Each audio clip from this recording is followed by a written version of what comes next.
안녕하세요. 유선주 강사입니다. 파워포인트 2019 버전을 예제와 함께 제대로 배워보기 시작하도록 하겠습니다. 먼저 파워포인트 2019 버전의 화면 구성부터 간단하게 살펴보면서 프레젠테이션을 위한 작업을 시작하도록 할게요. 자, 제일 먼저 보여지는 이 화면이 홈화면인데 상단에 파일을 PPT 파일을 만들 수 있는 방법과 그리고 기존에 열어서 작업을 했던 한 번이라도 불러와서 작업을 했던 문서들이 보여집니다. 그리고 추가적인 테마를 더 선택을 하기 위해선 추가 테마를 누르실 수가 있겠고요. 또 작업했던 파일을 불러올 때 추가 프레젠테이션을 누르시게 되면 더 많은 프레젠테이션, 저장해놨던 프레젠테이션 파일을 불러내실 수가 있겠죠. 즉, 이 상단 메뉴는요, 왼쪽에 새로 만들기를 눌렀을 때의 화면이라고 생각을 하시면 되고요. 자, 홈에서 이 하단에 있는 내용은 열기 버튼, 열기 메뉴를 눌렀을 때의 화면이라고 보시면 돼요. 그러니까 홈 메뉴는 새로 만들기와 열기 화면을 한눈에 펼쳐놓은 화면이라고 보시면 돼요. 그러면 빈 문서에서 작업을 시작을 할 때 새 프레젠테이션을 누르시거나 또는 새로 만들기를 눌러서 작업을 하실 수가 있다가 되겠죠. 자, 그러면 먼저 빈 문서로 시작을 해서 파일을 저장하고 열어내는 과정도 한번 연습을 해볼게요. 자, 새 프레젠테이션을 눌러 보시게 되면 먼저 좌측의 디자인 아이디어는 새 프레젠테이션을 누르면 항상 나오게 됩니다. 그러니까 어떤 디자인으로 작업을 할지 아이디어를 제공을 하는 거죠. 그래서 사용을 하지 않겠다라고 이 오른쪽에 있는 닫기 버튼을 누르면 그다음부터는 나오지 않죠. 하지만 다시 새 프레젠테이션을 선택을 하게 되면 디자인 아이디어 창이 또 나옵니다. 무시하시고 그냥 진행을 하시면 되겠고요. 왼쪽 상단에 빠른 실행 도구 모음이라고 해서 사용자가 자주 사용하는 명령들을 모아 놓을 수가 있는데요. 자, 오른쪽에 자세 버튼이라고 합니다. 자세 버튼을 눌러서 필요한 명령들을 선택하실 수가 있는데요. 자, 예를 들면 인쇄 미리 보기 및 인쇄라는 이 명령을 자주 사용하실 때 선택을 하시게 되면 자, 이렇게 명령 버튼이 활성화가 됩니다. 표시가 되죠. 그래서 사용을 바로바로 하실 수가 있겠습니다. 자, 반대로 사용하지 않겠다라고 했을 때는 체크를 풀어서 없앨 수가 있겠고요. 자, 이거 외에 더 많은 자세 버튼을 누르신 다음에 기타 명령을 눌러서 파워포인트의 많은 명령 중에서 필요한 것을 선택하실 수가 있습니다. 자, 위에 명령 선택에서 많이 사용하는 명령 버튼 드롭단추 눌러서 모든 명령으로 변경을 하시고 자, 그리고 예를 들면 자, 저희가 사용을 할 수도 있을 텐데요.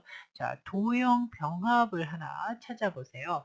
자, 도형 병합 버튼을 하나를 찾아서 자, 하나를 선택하신 다음에 추가 버튼을 누르시게 되면 오른쪽에 이렇게 추가가 됩니다. 자, 확인 버튼을 눌러 보시게 되면 자, 지금은 좀 비활성으로 흐리게 보이지만 도형 병합이라는 이 명령 버튼을 추가해서 사용하실 수가 있겠습니다. 그래서 도형을 선택을 하게 되면 이렇게 좀 진하게 보이는데요.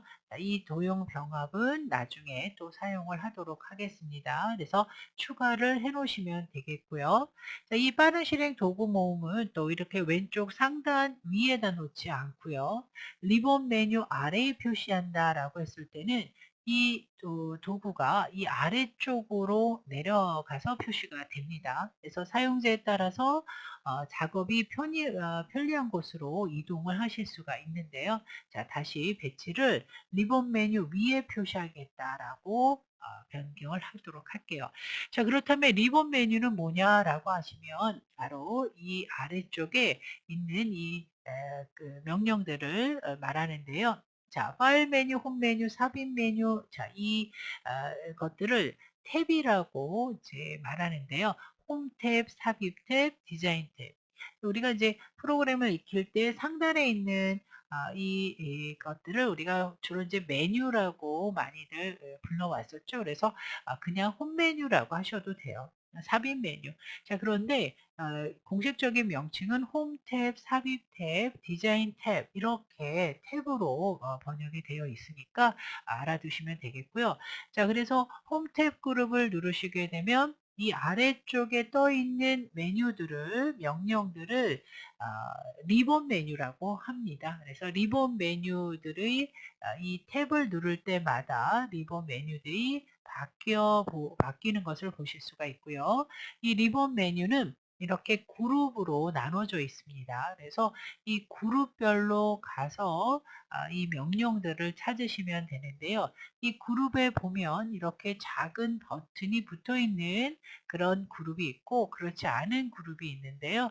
자, 그런 사용처들을 사용 방법을 여러분이 아셔야 됩니다. 그래서 자, 이런 버튼은 자세히 버튼이라고 얘기를 하고요. 자, 이런 버튼은 서식 상자. 자, 여기 갖다 놓으시게 되면 글꼴 서식 상자, 그다음 도형 서식 상자 등으로 우리가 표현할 수가 있습니다. 그래서 프로그램을 잘 사용하시려면 화면의 구성 중에 메뉴들 잘 익혀 두시고 그 메뉴에 있는 그 버튼들이 어떤 의미를 갖는지를 파악하시는 것이 중요하죠.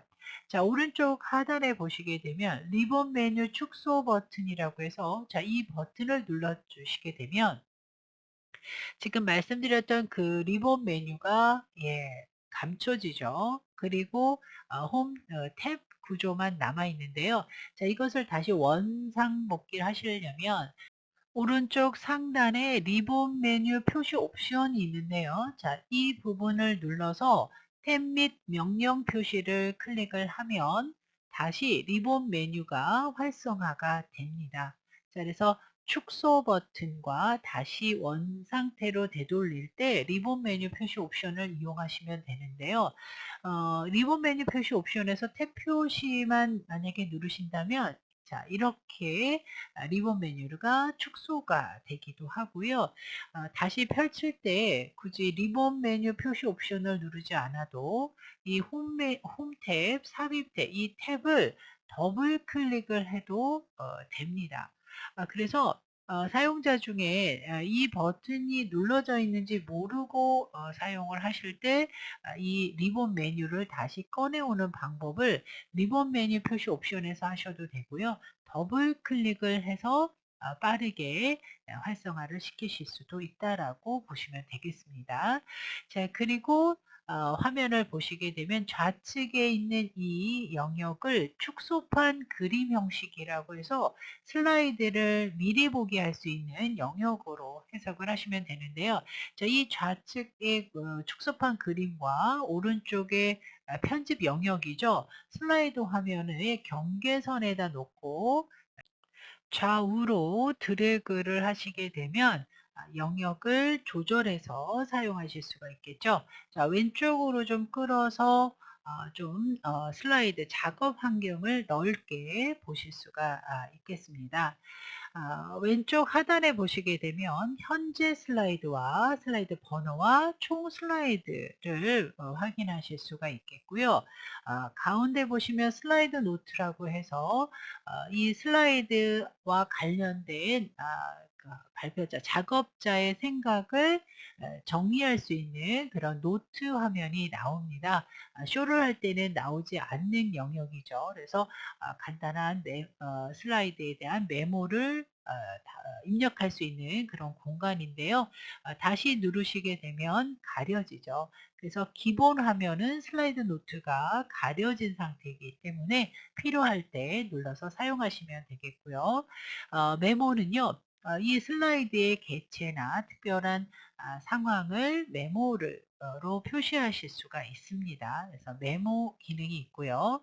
자, 지금 보시는 축소판 그림과 슬라이드, 이 구조가 기본 화면이에요. 그래서 이 기본 화면에서 작성된 모든 슬라이드를 한눈에 볼 수 있는 여러 슬라이드로 바꿀 수가 있고, 쇼를 하지 않고도 이 화면에서 바로 애니메이션이나 또는 화면 전환을 볼 수 있는 일기용 보기로 전환을 하실 수도 있습니다. 기본으로 다시 돌아갈 수가 있겠고요. 그래서 화면 작업 화면을 오른쪽 하단에 기본, 여러 슬라이드, 일기용 보기, 슬라이드 쇼, 그리고 화면을 확대 축소해서 작업할 수 있는 이런 버튼들을 활용해서 작업을 해 주실 수가 있겠습니다. 자, 화면이 많이 확대가 됐는데요. 자, 이럴 때 축소 버튼을 여러 번 누르셔도 되지만 오른쪽 끝에 보시게 되면 슬라이드를 현재 창 크기에 맞춰서 조절하는 버튼이 있습니다. 자, 이 버튼들은 다 보기 메뉴에서 우리가 선택을 할 수가 있는데 자주 사용하는 것들을 꺼내 놓았기 때문에 이 오른쪽 하단에 있는 이 버튼 명령들을 다 알아두시면 편리하게 접근하실 수가 있겠습니다.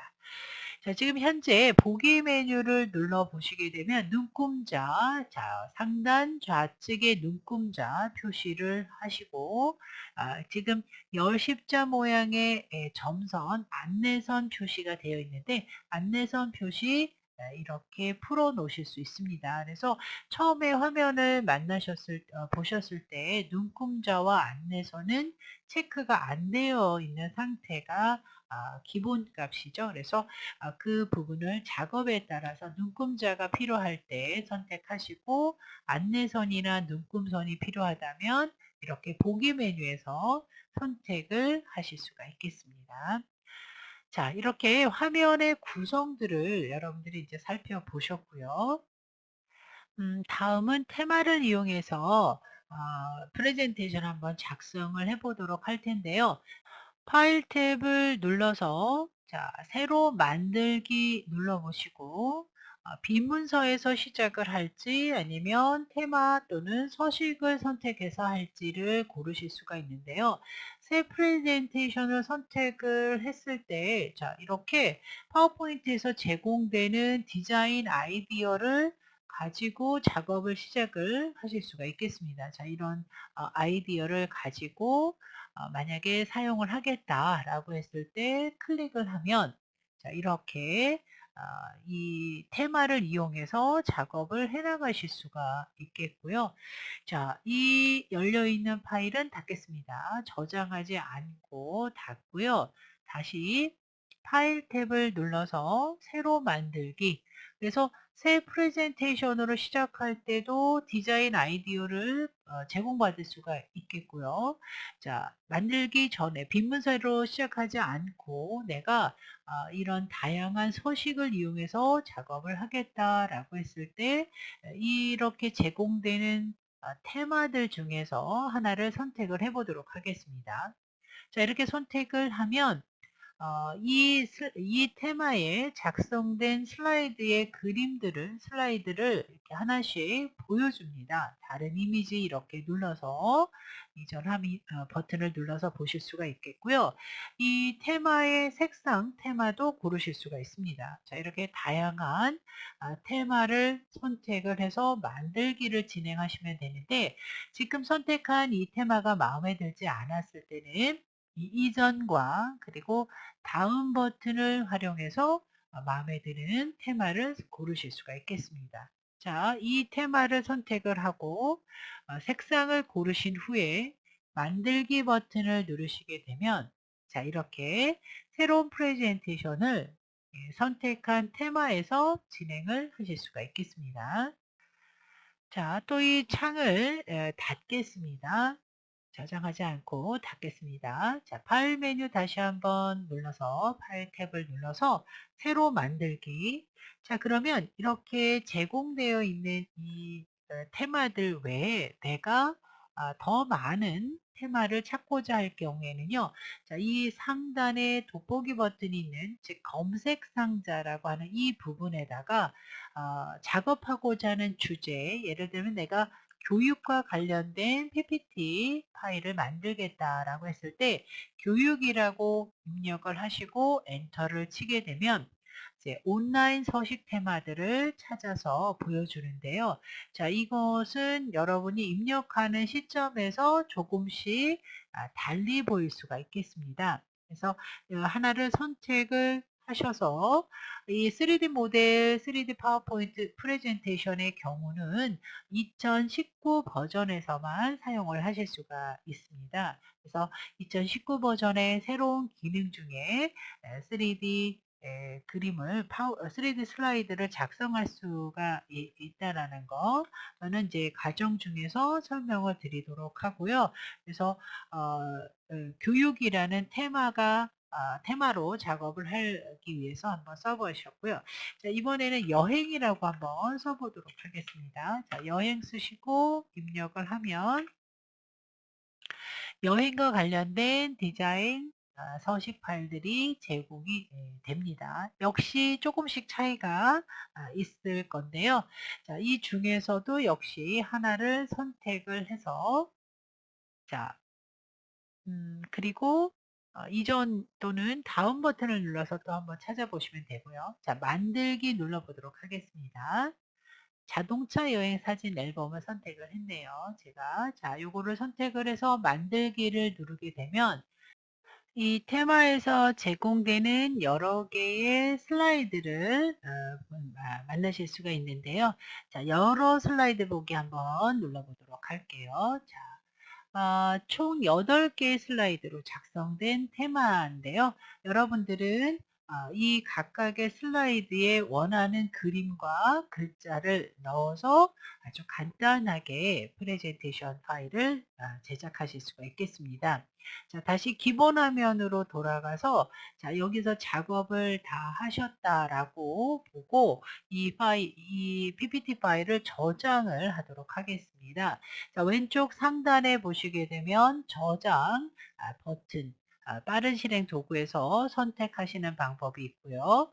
또 파일 메뉴를 눌렀을 때 자, 저장 또는 다른 이름으로 저장, 지금 현재 새로 작업을 하실 때는 기본이 저장이지만 다른 이름으로 저장을 누르셔도 상관이 없으십니다. 자, 저장을 눌러보도록 할게요. 그래서 빠른 실행 도구에서 저장과 지금 파일 메뉴에서 파일 탭에서 저장은 같은 거라고 보시면 돼요. 자, 근데 파일 탭에서 저장은 자, 이렇게 화면이 바뀌는데요. 자, 예를 들면 찾아보기, 자, 왼쪽에 중간 정도에 보시게 되면 찾아보기. 그러면 현재 이 컴퓨터에 어디에다가 저장을 할 거냐라는 그런 내용이 되겠는데요. 자, 예를 들면 여러분이 폴더를 하나 만들어서 그 폴더를 선택을 하고 자, 그리고 파일 이름을 지정하시면 되겠죠. 그래서 연습이라는 PPT 파일을 하나 만들어서 저장을 하도록 하겠습니다. 자, 그러면 연습이란 이름으로 저장이 되죠. 자, 그리고 수정을 여러분이 하셨다라고 했을 때 계속해서 같은 파일의 내용을 최종본으로 저장하기 위해서는 자, 이렇게 왼쪽 상단에 저장 버튼을 눌러서 빠르게 저장을 하실 수가 있겠습니다. 자, 그런데 이 연습이라는 파일을 다른 위치에 또는 이름을 바꿔서 저장을 하고자 할 경우에는요. 파일 탭을 누르시고 이때 다른 이름으로 저장을 누르셔야 됩니다. 자, 그리고 현재 이 PC에 저장을 한다고 하면 최근에 눌러 놓으셨던 폴더가 바로 보입니다. 그래서 자, 이 폴더를 바로 선택하실 수가 있겠고요. 그리고 이름을 변경하실 수가 있겠습니다. 또 이 PC에 다른 폴더로 위치를 바꿔서 작업을 하실 거면 자, 이렇게 위치를 바꾸실 수가 있고 아니면 여기에 나와 있는 폴더가 없다면 찾아보기를 눌러서 다른 위치로 지정을 하실 수가 있겠습니다. 그래서 한번 저장된 문서를 위치를 바꾸거나 이름을 바꾸시고자 할 경우에는 파일 메뉴에서 다른 이름으로 저장을 누르시면 되겠다. 그리고 이렇게 저장한 문서를 빠르게 열 때는 홈 메뉴에 보시게 되면, 홈에서 보시게 되면 최근 항목에 이렇게 연습이라는 PPT 파일 이름이 등록이 됩니다. 그리고 또 다른 문서를 열면 이 연습은 그 아래로 내려가게 되고 항상 최근에 열었던 항목이 표시가 되죠. 자, 그래서 이 연습은 자주 사용이 되고 내가 고정해서 사용을 하실 수가 있는데요. 자, 이 파일을 선택을 자, 누르시기 전에요. 자, 이 옆에 보시면 이 핀이 보이시죠? 이 항목을 목록에 고정이라고 해 놓으시게 되면 이 파일은 고정이 돼서 항상 상단에 표시가 됩니다. 자, 열기 한번 다시 한번 눌러 볼게요. 그러면 이 고정된 파일은 이렇게 상단에 표시가 되는 것을 보실 수가 있겠습니다. 그래서 아, 여러분이 자주 사용하는 것들이 밀려서 내려가지 않고 항상 상단에서 내가 찾아보겠다라고 했을 때는 이 고정됨을 눌러서 여기에서 찾는 방법이 있고요. 최근 항목에서는 이 핀으로 표시된 것이 항상 상단에 배치된다라고 보시면 되겠습니다. 자, 이렇게 파워포인트를 사용하면서 기본적으로 화면 구성을 익혀주시고 그 역할에 대해서 알고 계셔야만 이 프로그램을 이용해서 문서 작성, PPT 파일을 작성을 하실 때 효과적으로 사용하실 수가 있다는 점을 기억하시면 좋겠습니다.